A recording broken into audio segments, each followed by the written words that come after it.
এখন আমরা মিরপুর 12-তে চলে আসছি হান্ডি বিফ খাইতে।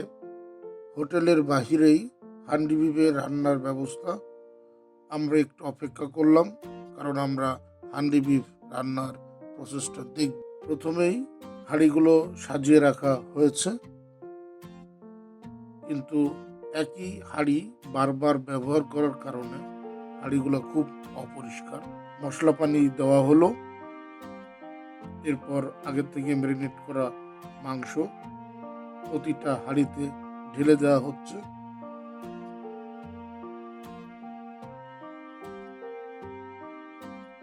আর একজন পাশ থেকেই আস্ত রসুন প্রতিটা হাঁড়িতে দিয়ে দিচ্ছে, কারণ হান্ডি বিফের একটি বড় আকর্ষণ হচ্ছে এই রসুন, আস্ত রসুন।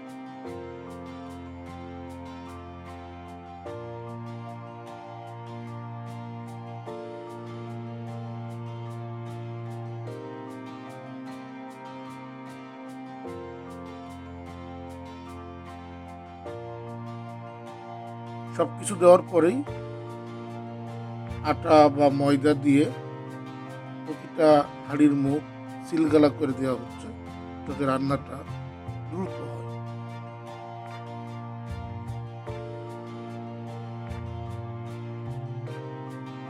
হান্ডি বিফের চুলায় তেমন কোনো কাঠ কয়লা দেখলাম না। কেরোসিন তেল দিয়েই আগুন ধরানো হলো এবং দাউ দাউ করে আগুন জ্বলছে। এই বিষয়টা খুব খারাপ লাগলো, কারণ হান্ডি বিফ কাঠ কয়লা রান্নার যে স্বাদ আর কেরোসিন তেলের রান্নায় যে স্বাদ, সেটা এক হবে না।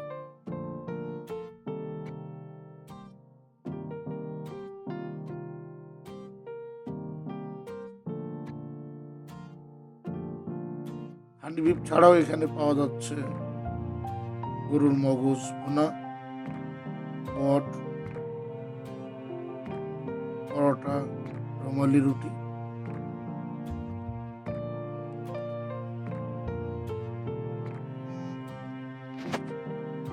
আবেশ হোটেলের নিয়ম অনুযায়ী বিফ হান্ডির বাটিতে 3 পিস বিফ হান্ডি থাকবে এবং মাটন হান্ডিতে 2 পিস মাটন হান্ডি থাকবে।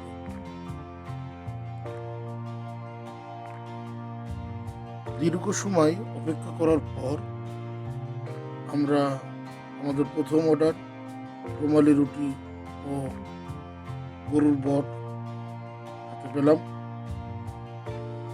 এখন খাবার টেস্ট করব, দেখা যাক খাবারের মানটা কেমন।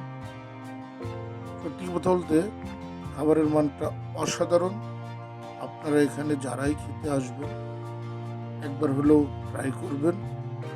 রুমালি রুটি ও গরুর বট খুবই খুবই ভালো রান্না এবং স্বাদটা খুবই ভালো। আপনি একবার ট্রাই করতে পারেন।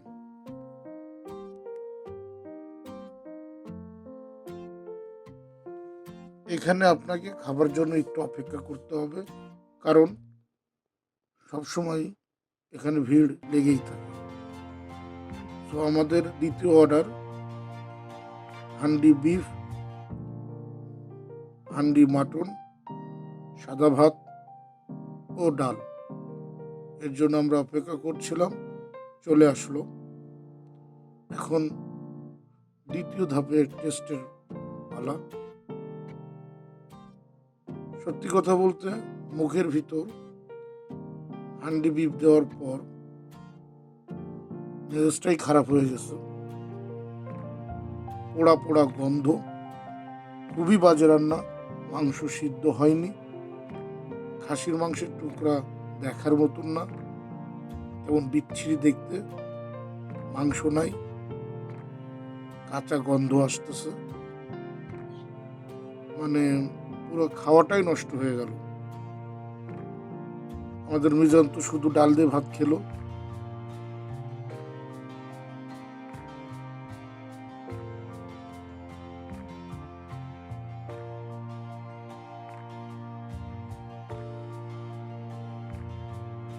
আর কাউসার ভাই এই যে মাটনের ফেলে দিছে,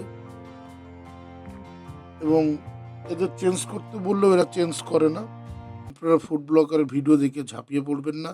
দেখে শুনে বুঝে আসুন।